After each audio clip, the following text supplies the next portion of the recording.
Hey everybody, my name is William Charles and I want to speak to you today a little bit about heroin overdose. It's something that really upsets and bothers me because there are so many people today that are overdosing and dying from heroin or other opiates simply because it's an epidemic now. You may have heard the phrase heroin epidemic. The overdose rate is astronomical. It's getting worse every single year. If you look at statistics for over the last 10 years, you can see that pretty much every year subsequent year is worse than the last one, meaning more people have died in 2012 than 2011, 2013 than 2012, and so on, all the way up to 2017. Well, 2017 is obviously not over yet, so we don't have the verdict yet, but so far, sadly enough, we are on par in 2017 to lose more people than in 2016. It's crazy, honestly. And another thing that is just crazy if you think about it is you can't even spot a heroin addict. If you think about it, if you think about a heroin addict, close your eyes just for a moment and think, what does a heroin addict look like? You're probably going to picture somebody raggedy, beat up looking, overly skinny because they're not eating, possibly living on the streets, possibly homeless. And yes, there are probably some people that fit that bill. But a lot of people who use heroin and opiates today are your brothers and sisters. They're your neighbors. They're your significant others. People you would never expect. You know, it's interesting.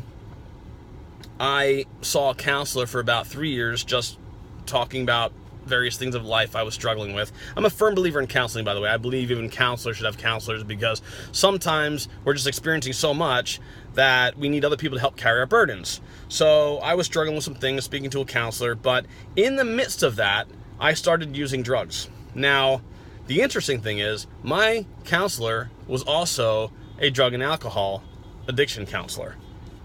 He did not once suspect that I was using drugs at all. And there were sometimes I would even show up high, and he would look at me and say, "You look tired today."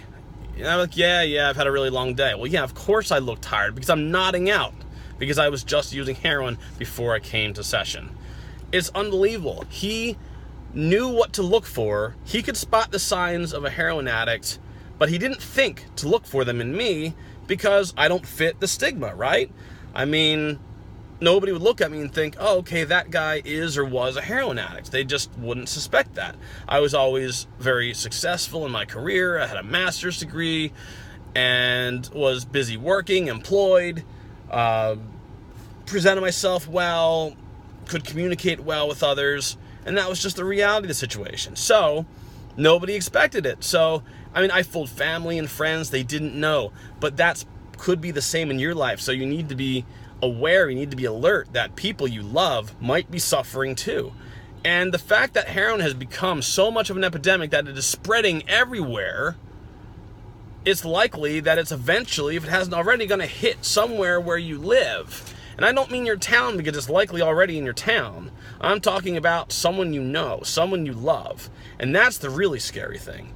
Once you know that somebody you know and love is using an opiate of some kind, it doesn't have to be heroin, it could be oxycodone, some kind of pain pill, fentanyl, which is a stronger, more deadly opiate. It's one of the strongest, I believe it's actually the strongest pain management medication that you can be prescribed. They used to have, and they might still have, these fentanyl patches that you would put on your arm, and it was for extreme situations of pain. Not just your arm, but anywhere you were experiencing pain. And it was for extreme situations, and I've heard horror stories of children getting into their parents' medication, finding these fentanyl patches, playing with them, and having to rush to the hospital, some of which didn't survive. That's the scary thing. Some people are overdosing on opiate-related, I guess, medications, and nobody ever expected it. I mean, it was an intentional law, and they didn't even know what it was. But a lot of people who start using heroin were prescribed an opiate pain pill of sorts for a legitimate reason, and they decided they liked it, and they liked the feeling of euphoria it would provide, so they continued using it over and over and over again, and they became addicted to it. And that's just how it works. But the reality is, it's spreading everywhere, and it really is upsetting. I mean, honestly, I have already...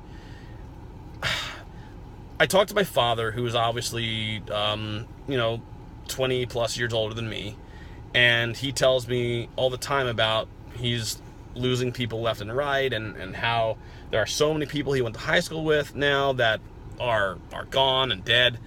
And the sad thing is, now having experienced addiction myself, because I'm a recovering addict, I may know more people than him who have actually passed on than he does, and I'm 20 years younger, over 20 years younger. I'm 40 years old. So heroin is no joke.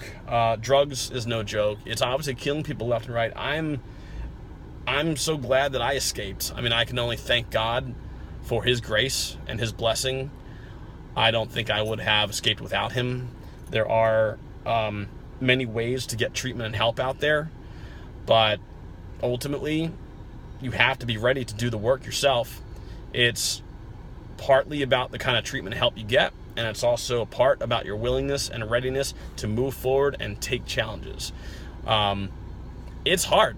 It's hard breaking those chains of addiction. It really is, because your body is going to go through withdrawal, especially if it's an opiate or heroin related drug, and there are other drugs that create that too. That's why detox is usually necessary. And then treatment is going to take some hard work, but it can be really fun in some ways. It's very rewarding and challenging, that's for sure. But at the end of the day, getting clean and sober was the best thing I ever did, in all honesty. So don't be a statistic. I'm telling you, there's too many people dying already. I really would love, if it's even possible, to see 2017, the numbers start to decline, so we can actually see 2017 not be worse than 2016. Or at the very least, if we're already too late for 2017, let's at least get the ball rolling now so that 2018 can finally be the year where we finally reverse the curve. But people who are out there who are sick and suffering, if you're watching this video, it's time to get help. It's time to get treatment. Do something. If you're a family member or you're a friend and you're watching this, show it to somebody. Show it to somebody who could use to hear it. I mean, I have a story. I have a detailed story that I'll get into another time. But the reality of the situation is, there is hope. If I can get help and treatment and survive and break the chains of addiction, break the brains. I think I was gonna say break the brains of addiction. You know, that's true too, because addiction is actually pretty cunning. But the reality is, if I can break those bonds of addiction, then you can too, or someone you love can too. Don't be a statistic. Get help. Call the number at the end of this video. It's open 24 hours a day, 7 days a week. So if you're watching it, don't think, oh, it's too late, oh, it's too early, I don't want to call right now, they're probably not open. Yes, call the number. Somebody is there, and we can talk to you and help you find the right treatment for you. Thanks for watching.